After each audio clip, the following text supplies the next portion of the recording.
just a ridiculously high level. I feel like TL is looking the best they have looked since, I want to say, their back-to-back-to-back-to-back championships. Since the quadrupeat. Yep. Yeah, that was certainly an impressive run in LCS history. I mean, it's the only LCS squad to ever do the 4-peat, right? Yeah. I feel like they haven't looked that good since. Yeah, like, and this is just a nasty look. It's like they had their performances at MSI, where the only games that they lose are against T1, and they're like, wait a second, if we put our minds to it, we actually are the real deal. Well, and the thing about that is Yeon was playing pretty poorly in that series, and now Yeon is playing really well. Yeon was playing pretty poorly last split. It's not just some cope of be like, I just didn't perform against the T1. Yeah. No, he wasn't playing well in LCS in split 1 or split 2, and he didn't play very well at MSI. And he is playing really well. And he was supposed to be the guy, right? This is who they were kind of rebuilding around, was Yeon and Core. And so when Yeon is back to, playing at a really, really high level, and QUID and Morgan are playing at an insane level, and Jose, who is kind of the expected, I want to say almost weak link at the start of the year, people are like, we didn't get inspired. That sucks. Like, how's Jose going to do? He wasn't that good on FlyQuest before. Well, Jose is an MVP candidate. Back-to-back splits. He's playing insane. So now everyone, it feels like, is playing at that ridiculously high level, and I feel like if you put this TL in that series, they're winning some games. Yeah, TL is certainly looking ferocious. Let's catch up with where we are in the draft. Bans are already done for the first half. Cassiopeia, Nocturne, Vi banned out by TL. Disguised getting rid of that Josedeodo, Lee Sin alongside Akali and Poppy. DSG elected for first pick. Team Liquid's on the blue side. TL are going to go for that Lucian there for Yeon. They've got Josedeodo on the Pantheon right beside it. Meanwhile, Disguised, they first picked the Olaf. I mentioned in game number 1 how this has become more and more popular. It's very blindable now. You also have the Caitlyn Bard bottom lane for DSG. You've got Lucian, Nami bottom lane for TL. Now here's where I'm at, Azael. I feel like normally Caitlyn Bard is one of those really oppressive laning duos that you can try to use to keep other powerful lanes like a Lucian Nami in check. But we talked a little bit about it last game. Yeon and CoreJJ are on fire recently, and unfortunately for DSG, I feel like individually ranked, if you took a tier list They're on fire too, just in a different way. Yeah, if you took a tier list of all 8 starting players across the LCS, I think Sajed would be the rank 8 AD carry and Lyonz would be the rank 8 support. So that means there is so much pressure on this Caitlyn Bard against this Lucian Nami, because if it goes bad, brother, it's going bad. Yeah, no, I absolutely agree. And I also think it's really interesting because in Tier 1, this split, there has been one Nami play. And you probably know who played it. It was Core. Core brought it out last time, and I think it's actually a really smart adaptation. These days in pro play, when you see Lucian, Melio is coming, and you know that, right? And Melio is generally a lot weaker into some of these kind of range versus range matchups. He really does have a lot of success against the melee champions, denying the engage. That's where he's going to fire kick. Exactly. That's where he's getting a lot of that edge. And if they try to go for all in, you have double shield with warm hugs. You have healing, obviously. You have the additional range from the Cozy Campfire. So there's a lot of power, not to mention the Breath of Life. They're fun names. I love them. Yeah. But Nami is much more of a champion that is lane dominant and also really strong in these range versus range matchups because of the additional sustain, because of the poke, and these short trades that can be so powerful with Lucian. So it is really interesting to see them go towards it. They have played it once, they dominated that game, and I'm going to be interested to see how it goes here against Sajed and Lyonz. All right, second half of the bans are done now too, with the Azir and Wukong being banned away by Team Liquid. Disguised getting rid of the Vayne and the Jax. Double bans focused towards Morgan to try to protect that Srtty Olaf, set Srtty up for success here in the game, as we have Team Liquid picking up Ryze for their mid laner, and we do have the Orianna and Sejuani locked in for Callme and for KryRa. It's an old combo, but it is a good one. Sejuani plus melee solo laner is a very powerful 2v2. And I just think you should be playing towards Srtty, right? I've felt like that. He is their main win condition. I think that he is the best player right now as far as their carries are concerned by far on their team. And don't believe the Fiora. I'm not going to believe you at all. Kled would be pretty cool. Kled definitely can beat Olaf early. You definitely have the ability to do that. I do think if you do not get ahead, as are true of almost every single Kled matchup in the game, things get tough.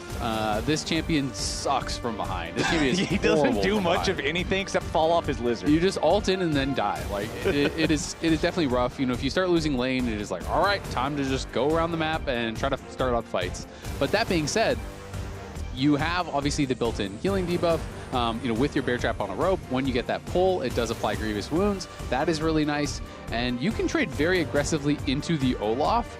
depending upon your remount, right? You know, Olaf wants to take these really aggressive fights, but especially once you hit 2, you can hold that skill point, fight until you dismount, level up your W, basically use that as a one-time active, get the instant remount, and you can put Olaf in a really difficult position as a result, where Olaf is down low early and then just kind of has to rely on just throwing axes to farm, and then you run out of mana. So it can be a pretty beneficial matchup to Kled early, and I'm curious to see how he plays it. Yeah, I love really like minor mechanics like that impact very specific things in very specific matchups in League of Legends. I mean, less than 1% of the time on anything for any reason are you going to hold your skill point, except for, you know, previous level 1 invades before the spawn timers on things were changed, right? But I like how that works. It also, to me, poses the question of, are junglers going to try to get involved earlier than normal? If you're KryRa, are you trying to make sure that you're around early in case there is some super early aggressive play from Morgan on the Kled? Also very cool. First time Morgan has brought it out in his career. I just double checked, and so it is going to be his first Kled game. Kled, as you know, one of my favorite champs. Yes, sir. I haven't been playing it as much recently, but I was on a huge Kled click for a while where I was just playing. You've played it with me before. Yeah, and I smashed people with it. I was playing Kled in all roles. I was just playing field Kled. No matter where I was going, I was playing Kled, and it is a really fun champ. And I'm curious to see how Morgan does pilot it, because it is so feast or famine. It's one of the reasons I really like watching Broken Blade as a player, because he is a big Kled enthusiast, brings it out in the Sion matchup, and so it's cool to see this in to Olaf, which Olaf is just becoming so popular in the pro play meta, so people have got to experiment with some of these counter picks. Well, maybe T1 should have taken some advice from you and watched some Broken Blade Kled VODs before they played against G2 there back at MSI, because anybody who might have missed out on that one, Broken Blade Kled certainly had the time of his life in that series against T1. But into this game, we will keep an eye on Morgan. Ignite here in the top lane. You already mentioned how, yes, you've got the Grievous Wounds with Bear Trap on a rope, but now you've got even more of that kill potential, that kill threat. As you can see, Srtty does have early control over the wave, over the lane here. Will hit level 2 before his opponent. Also worth noting, of course, the Olaf double mobility summoner spells with the Flash and the Ghost. So the only TPs we're going to be seeing out of that top lane this game will be the ones enabled by the quest. QUID also running Ghost here on his mid lane Ryze, as Yeon and Core hit level 2 and immediately go forward after Sajed and Lyonz. Yeah, nice sidestep there from the Piltover Peacemaker. Yeon just kind of dodges to the side. And does take a headshot for his troubles, but Lyonz, yes, they got the wave in, but he took so much damage that it is a pretty difficult spot for them. Core is low on mana, but I mean, Yeon is very, very healthy. Lyonz is low on mana as well, and Lyonz is just going to head back to base. So it should be a pretty easy reset here for Yeon and Core. And Yeon is, of course, playing First Strike, so a little bit less early kill threat compared to if you're playing PTA or something like that, but it scales really well and is a lot of power later on. Plus, in North America, for those of y'all who remember years in the past, there was a long time when North America Lucian was very, very just shameful. Was not a good pick.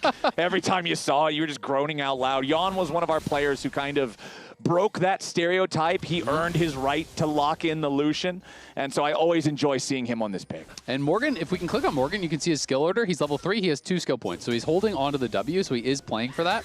I assume he'll put 2 points in Q. Yep, there's the 2 points in Q. He's still holding that skill point. So now he's going to just try to fight and force this interaction where Srtty has to fight him. He gets the dismount, and then he's going to level up his W and get an insta remount. You really want to try to force it off of a bear trap on the rope. So he hits that here. And if Srtty hits him, he knows he's going to take that trade. So Srtty doesn't want to dismount him just yet. But it's going to allow Morgan to just get this push in. And of course, you're eventually going to level the W, even if you don't get this force. But they might be able to even try to threaten a dive if Srtty's not careful. Yeah, if they can get this dive going. Oh, but KryRa is here. And luckily, there is the ward in the brush from Josedeodo to see the Sejuani.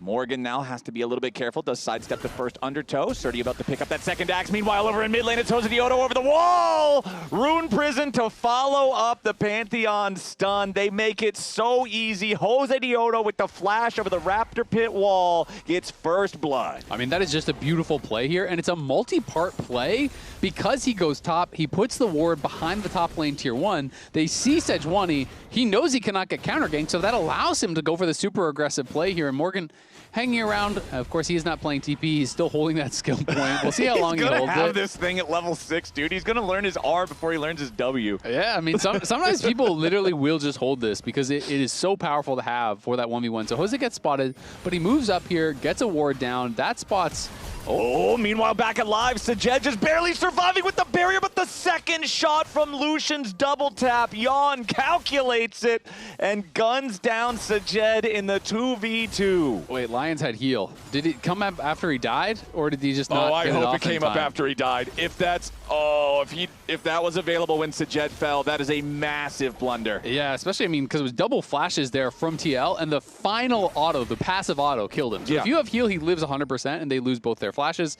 There's the W, and that Kled is running in. All right. His violent tendencies are active. He finds the bear trap on a rope pull, and now the KryRa is up here for the top lane. Morgan with a nice flash away, escapes the glacial flail for now. Josedeodo has arrived. They want to try to get something back, but Jose uses his stun on the Sejuani, and that means Srtty's able to go forward. QUID has arrived here with the Realm Warp. He's got the Ghost already active. Puts KryRa into Rune Prison. Srtty trying to go all out here with the Ragnarok, but no. CoreJJ has also roamed up, so Team Liquid will take the fight there. They'll get the 2-for-1 over the extended play, only losing Morgan. It's a 4-1 game for TL. Yeah, Morgan does end up going down. Of course, he did not have his barrier. So heal is on cooldown if the UI can be trusted here. So it looks like it was probably still on cooldown, yeah. So it came up after, so all right, he is innocent. I'm not sure if he had any shrine charges or anything he could have healed him with, but that was a close one. And then we have this earlier replay. Morgan had not yet even been back to base, so he had no purchase. So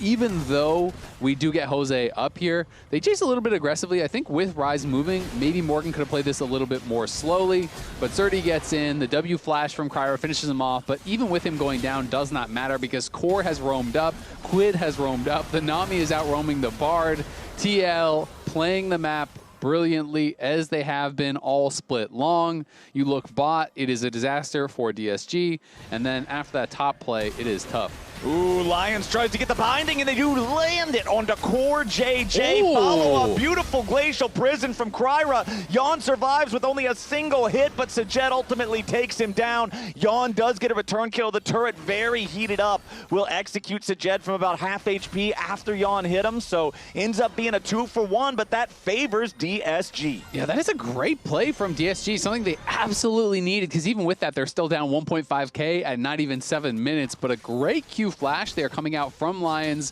does tag CoreJJ. They have the follow-up CC, and then KryRa with his level 6 hits Yeon, and that was very well played and a much-needed play here as well, because QUID definitely getting strong once again, and this guy has just been on fire. And earlier, since we were posing the question about Lyonz with the heal, he was ultimately exonerated. Hold on now. Morgan's trying to get away with the charge, and he does manage to get the distance. He stayed in front of the Olaf, so there was no way to cancel that charge out. So that means Morgan stays alive as Sajed and Lyonz rotate up into the top side. But before any more action happens, I do just want to give credit over to the Team Liquid bottom lane for that kill that they got on Sajed earlier, calculating it right before the heal from Lyonz came up. That's what ultimately sealed the deal, and you can see that Team Liquid bottom lane happy to just take the absence of Sajed and Lyonz and farm up some plate money on this turret. Yeah, exactly. And they see Srtty moving down there, but of course, plates being farmed, they look for a dive. Yep, they immediately go in after Srtty, and the chain CC does so much damage. Srtty didn't have his Ragnarok ready. It was still on cooldown from earlier in the top side. So as soon as he gets down here, he's caught by the stun into the Aqua Prison. Immediate damage ready to follow up from Yeon. Srtty ran all the way down there only to get sent back home the hard way. I mean, that was perfect. Now Morgan's under the same type of pressure. Binding into the wall comes out from Lyonz. Following it up with a Glacial Prison here yet again. KryRa tanking up the turret. Morgan trying the best he can to remount in time. KryRa's low. Morgan's got the first kill there with the jousting. The Tempered Fate slowed the turret down for a moment, but it ain't gonna matter because QUID goes in and Sajed's in Rune Prison. He's about to fall once more. Another overload finds him. The barrier keeps him alive for an extra moment. Sajed's still gone. He dies to the projectile in the air while on the magical journey, and Team Liquid are doing it again. I mean, this is just crazy, man. TL are too good. They had Morgan up on top side. They see that the lane swap is happening, so Core goes behind the tower bot, spots Srtty coming in. They perfectly time the ult from Jose as he arrives with no Ragnarok into the stun, into the bubble, dead instantaneously on arrival. Then Morgan outplays in the 1v3 on the top side, takes down the Sejuani. This is just incredible stuff here from TL, and you can see on the minimap, Core was already sprinting top after making the dive bot. They knew this was going to be coming in. Morgan just kites back here, has that W active. Also, notice how he put his back against the wall there for the shotgun, so you lose no time. You don't lose an auto because you're just knocking yourself back against the wall. It allows your next auto to come out that much faster, gets the remount, QUID arrives, chases him down, and the Spell Flux follows him through the portal, taking him out. QUID is everywhere once again, and this guy has been insane. I feel like he is in MVP form, and he has just been on fire for TL. Yep, down in the bottom lane, it's Lyonz and KryRa trying to make another play here with a magical journey. They go through the wall, CoreJJ is stunned up, but Lyonz has to be careful of absorbing all of the pressure here from the culling, throwing a Glacial Prison back towards Yeon, who does stay alive with the barrier. CoreJJ even blocking him off here with the ace in the hole, and as this fight amounts to a whole lot of nothing, you saw those stats at the side of your screen. QUID making so many moves in the conversation already for potential MVP this split, and in our road show here in week 6, that's not next week, but the week after, he's going to be going up against Saint, who we'll see play tomorrow, as Sajed and Lyonz both try to get away off to the side, but it's Team Liquid in the enemy jungle yet again. They bring the full fury of all 5? Is that all 5? Do we have Morgan down here? No, Morgan's making his way over into mid. Now it's the full fury of all 5 as Callme is under pressure. Josedeodo flashing in, ready to follow. Callme tries to get away with a nice two-man shockwave. God. Morgan gonna drop the turret aggro there thanks to the dismount as KryRa. There's no punish he's going to get on Josedeodo. That Pantheon is just stronger. I mean, DSG just can't even breathe. They can't go anywhere. This is crazy. They're just getting stomped in every lane. TL moving around the map so incredibly well, finding pick after pick, play after play. It is non-stop. 10 kills in 11 minutes, a nearly 5,000 gold lead, 3 winning lanes, better coordination, better mechanics. It is just better everything from TL here today. They are looking amazing. And Morgan finds that really successful roam, again, coordinating with Jose. There's just no hesitation. They know their limits, it feels like, so precisely. This is really fun stuff to watch from Team Liquid. This is just impeccable, impeccable team play. You've got your Titanic Hydra done now for Morgan. You got your Rod of Ages online and stacking for QUID. As once more, Lyonz going to look maybe for an opportunity to make something happen down here. Throws out the Cosmic Binding. No target on that one, as QUID can easily just walk away. We do have first Drake going over to the Team Liquid side. Nobody has gone after the grubs here just yet. Sajed, I feel like he's got to be so careful on this Caitlyn. I said at the start of the game, back in the draft, that Caitlyn and Bard are going to have to play so well to make this work, and it just hasn't happened here so far. CoreJJ with a nice tidal wave into the bubble, protecting himself. Sidesteps the Glacial Prison as well. Core and Yeon in the 2v3 end up winning out and force disguised back. Yeah, well played there by Core. A little sidestep, the ulti into the bubble, and now QUID looking for Sajed. DSG fans, avert your eyes because Josedeodo is unstoppable. 5-0-2 on this Pantheon. Sajed, his 5th death in 12 minutes on the Caitlyn. The plan has not worked, and TL is up over 5K. Man, legit, this game, and then the game last week where they played Lucian Nami against FlyQuest, against the Unara Lulu, I want to see a roll of how many kills behind the tower Jose was getting. It just feels like he is living behind the enemy AD carry, behind the tier 1 bot, constantly finding jungle camps, constantly zoning them off waves, constantly killing them. This has just been absolutely insane. I think Jose is, again, on an MVP split, and Sajed, Oh, but it's still not going to work. The ace in the hole so weak it can't even break the barrier, but now Yeon going to get caught over the wall, potentially by KryRa. Tempered Fate forces the flash of the Team Liquid AD carry. Lyonz wanted to flash in, get that binding, but he won't get it. Instead, he gets bubbled. Lyonz is going to be first to die, and he may not die alone, as Jose and QUID are backing up Yeon. Low health bars on Team Liquid is just another opportunity to kill your opponents. Disguised cannot find a single avenue into this game. I mean, you get them low, but you're just starting phase 2 of the fight. Everyone's jumping in like the Elden Avengers. Ring, man. It's crazy. You have Jose just flying in from the top rope, Morgan coming from somewhere, Realm Warp in from Ryze. They are just arriving left, right, and center. DSG can find nothing. They can find no purchase in this game whatsoever. Srtty, he's doing fine in the 1v1, but it just does not matter because this game is just completely out of control. They're going to keep trying, though. 4 members, make it 5 as Sajed is heading up towards top as well, but oh boy, not sure if 5 is going to be enough because TL has 3. I was going to say, I don't think it is. 3 versus 5. Team Liquid probably just wins those. Morgan's going to step back. He has all 4 stacks of the Sejuani stun on him, but you can see how much he cares. He steps back up to just farm the minions. And now DSG recognize, okay, this play didn't work. They got to send Callme down to the bottom lane because QUID is crashing the wave into the tier 2 turret. And now these Void Grubs, 14 minutes and 35 seconds into the game. These are some very late Void Grubs, about as late as they can possibly be. Josedeodo has already grabbed the first. He'll grab the second, and he will secure the third. And then honestly, you just wait for 10 seconds in the pit, and you've got another objective to pick up right there waiting. Yeah, but before that, they are heading down towards the Dragon here. And TL, it's starting to feel like there's not a lot of champs you can give them. I mean, you're chain banning out Jose, but QUID, every time he plays Ryze, this guy's Mr. Worldwide. He's ganking every lane. He's winning his mid lane. He's coordinating with Jose.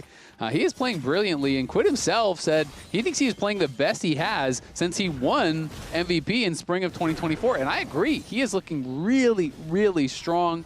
QUID, I think, was not living up to expectations in the first couple splits after joining TL. This guy was kind of like the blockbuster signing of the offseason. Everybody wanted him. Exactly. Even the French. Yeah, even the French. Europe was after him. Everyone was after him.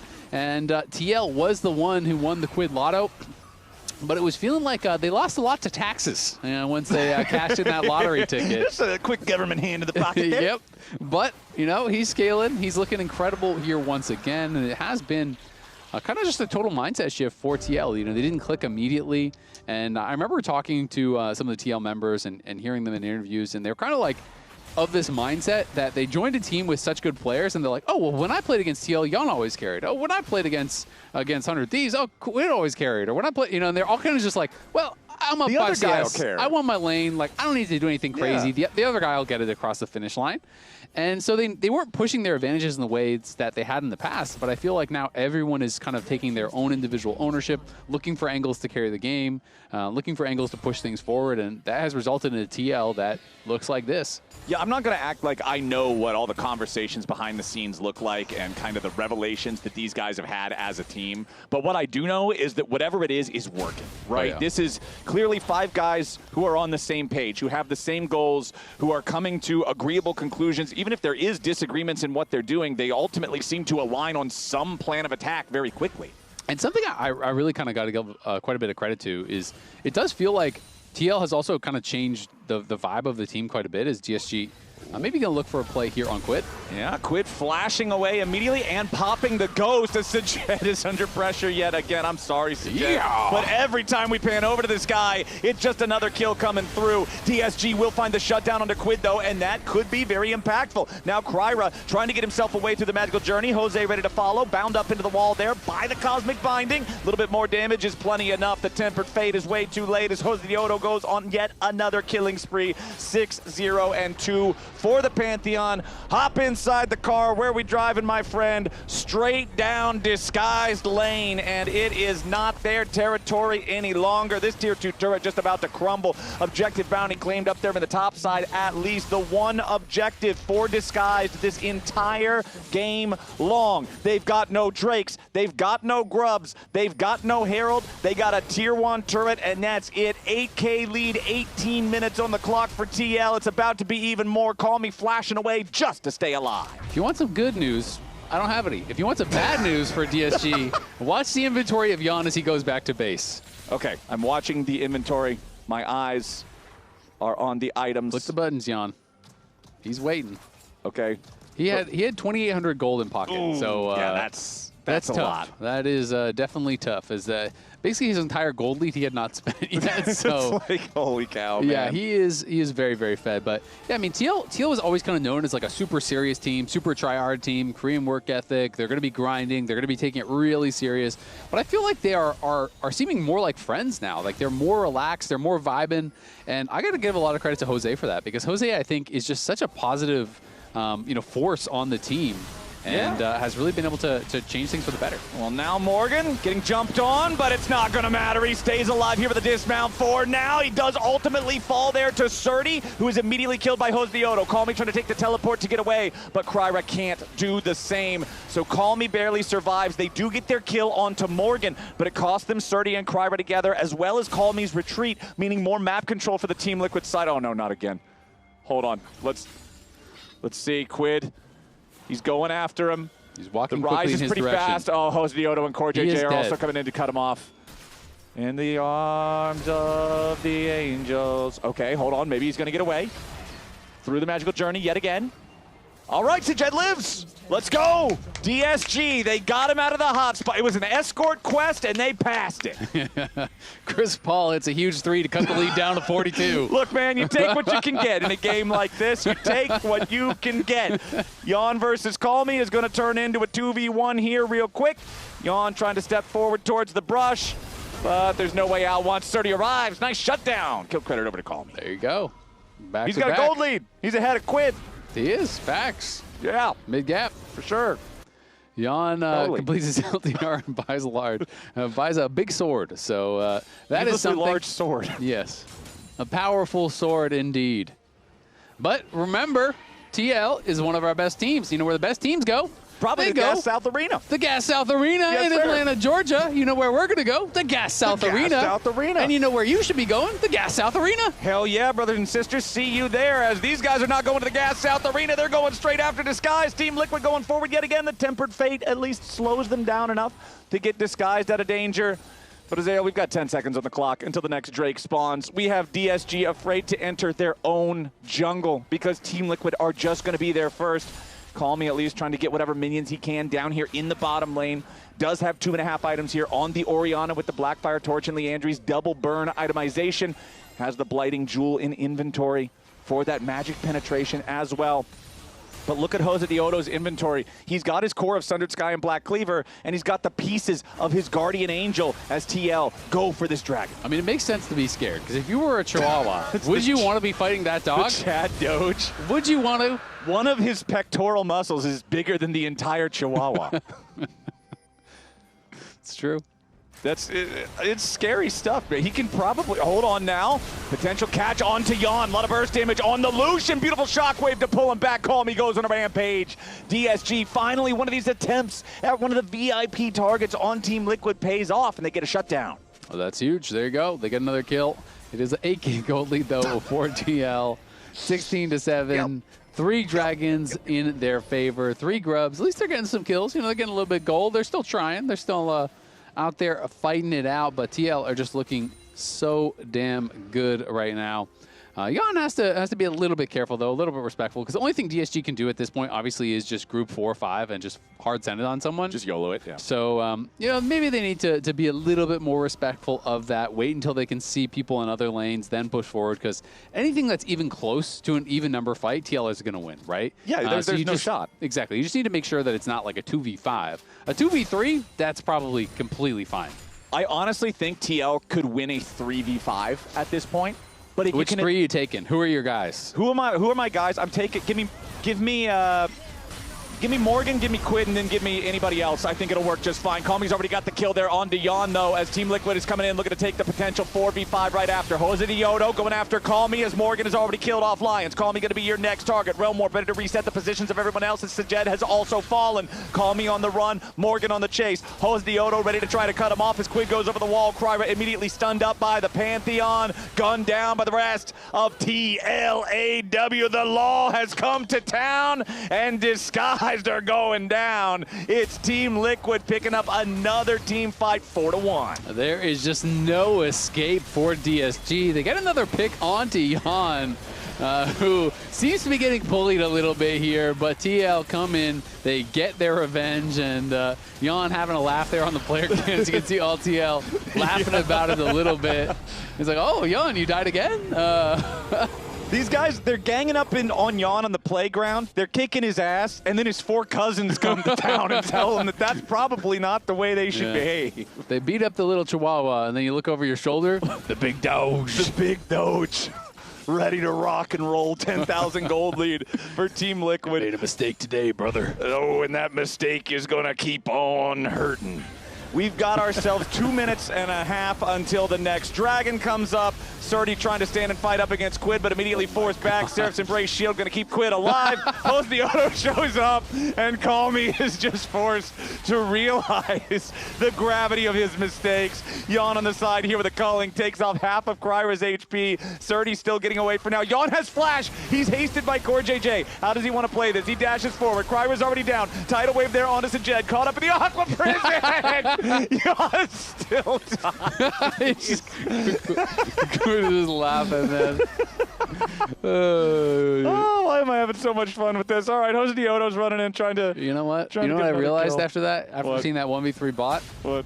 QUID might only need one more guy. He might not Maybe even he need the third. does just need. QUID and Morgan versus all of DSG. I give him even odds. Yeah, I actually think it's pretty close as a 2v5. All right, Morgan's going in. The charge. Josedeodo right behind him. Yeah, the Tempered Fate locks up Team Liquid, but Lyonz is locked in there with them. Now he's the first to die. Callme's going to be your second target. Josedeodo alive for now. Will resurrect with the Guardian Angel, but he's on the steps of the enemy team's fountain. He will drop. Nice use of the cupcake there from the Caitlyn as this mid lane inhibitor almost dead. One more plink. There it is. The cannon minion getting it done. We'll say, I think they're getting a little bit fast and loose. And Jose told us there was no more just farming them for kills, 50-3 scrims. Well, we have 25 kills in 25 minutes just from TL. Yeah, this one feels like a scrim. This one feels, this one feels like a scrim. Maybe having a little bit of fun with it. Yeah, perhaps. League of Legends is a video game. Video games are fun, right? At times, depending on the game. True. And the teammates of the game. Yeah. But this seems like they're all having fun. You see their player cams. It's just five dudes sitting on the couch playing party games. It's all a matter of perspective. Yeah. You think DSG is having fun? No. Exactly. Probably not. Go. As I said, all depends on the game and the teammates in the game. Yeah, that's not a very fun party over there at the DSG LAN as they try to hold on, but it's 10 seconds on the clock until the dragon spawns. It'll be Infernal Soul for Team Liquid. Their Baron's going to expire right after that Drake is live. Defensive Glacial Prison from KryRa. He does get away, but now that ulti's no longer available. CoreJJ caught up in the Tempered Fate. Morgan knocked off his Lizard as the tidal wave flies forward. KryRa down to half HP. Another Comet Spear flies out. CoreJJ targeted with Ace in the hole. Nobody bothers to block it. Nobody cares. CoreJJ's down to half health. DSG's down in the bot side river. At least KryRa's starting up the Drake. Recall from Morgan. He doesn't have his teleport, so he's just going to walk back out to the fight now. So, yeah, he's got the ult. The charge is ready to go. CoreJJ with a flash away. Josedeodo here jumping in after Callme. Throws out the shield, defending himself for now. The Dragon's still at about half HP. DSG looking for their opportunity. Srtty goes in. Srtty goes down. Yeon staying alive for now. QUID behind enemy lines as Morgan grabs the kill on Sajed. QUID should probably die here. The raid boss is down, but what about the ads? Josedeodo tries to get a little bit of vengeance as Lyonz and Callme and KryRa, they're all alive, but they can't do anything about this Infernal Soul going the way of Team Liquid. It's a 2-for-1 trade favoring TL. Morgan just wants to get the blue buff to add insult to injury. KryRa will stun him up, does manage to buy enough time to Arctic Assault back over the wall, but that's Infernal Soul, Team Liquid. Yep, 10K gold lead, Infernal Soul, 27 minutes in here. Honestly, the fight was kind of closer than you would expect given the state of the game. As they almost killed off Yeon, Sajed flashed forward, tried to finish him off, just didn't quite have the damage. And on the side, we did see QUID get taken down, but it just has not mattered. TL, they are feeling inevitable. And Jose and Yeon maintaining absolutely enormous gold leads, nearly 5,000 in the favor of Yeon, 4K in the favor of Jose. And TL are looking really, really good. Team Liquid is the Avengers Infinity War Thanos that wins, except Yeon is being turned into the Avengers in-game beginning of the movie Thanos, who gets his head chopped off because that's all that DSG is doing. They're just trying to chop off Yeon's head while he's sitting at the farm. But we chop off Yeon's head enough times, then eventually we end up in the timeline where we win, right? Unfortunately, that's not how the movie goes, and that's also not how this game goes. is going. I mean, DSG are holding on, but they're like, a climber, you know, they're at the top of a very tall cliff and they're only holding on with their pinky. And they forgot to attach the rope thing. Yeah, no rope. The rope thing was accidentally left at base camp. And you're hearing the thunder in the background. It's like, oh no. My rope thing. Where is it at? It's got to be a rough feeling. It's tough. Tough out there. We got 30 seconds until Baron spawns, though. Elder Dragon, I feel like we're at the same spot that we were in the last game, where if you're disguised, you're just kind of clenching and hoping that you can get to an Elder Dragon fight to try to win that. But KryRa's on the front line, nearly killed at the very start. Big Tempered Fate locks up everybody. KryRa still almost dead, but he'll be the second to fall as his AD carry is down here too. Sajed taken out. Lyonz going to be the third to die as Srtty barely gets away. It's only solo laners left alive on DSG, but I can't even finish my sentence before Morgan finishes the last remnants of the health bar on Callme. As Team Liquid, they're 5 strong in the enemy base. They've made their way onto the Nexus turrets. It's not even 30 minutes on the clock. As Srtty is your last target, gets to the steps of the fountain, does buy a Seeker's arm guard just to see if he can stay alive. But even then, no, even then, it won't even be a 30-minute game. Team Liquid will easily 2-0 disguised. 32 kills, 29 minutes, 2-0 here for TL. As this is the last time we'll see them before their road trip down to Mexico, where we're going to get to see them fighting off against Lion. That is what everyone is excited about. That is also going to be the expected return of Inspired. It's going to be, you know, QUID versus Saint, clearly our best 2 mid laners. Jose has looked like the best jungler in the league for sure, but Inspired's going to be back. There's going to be so many exciting battles. I am hyped up for week 6. TL will have a bye week next week to facilitate the additional matches that they're going to be playing in week 6, but of course I think all eyes on that. It really does feel like whoever wins between TL and Lion are a lock for first in the regular season. And of course, we're going to love seeing when eventually they meet in the playoffs as well. This is just the top 2 in LCS, and it doesn't feel particularly close. And now with that series all wrapped up, easy peasy for TL, let's toss it on back to the lounge. Woo! 32 kills in under 30 minutes just for Team Liquid. Your fantasy team is looking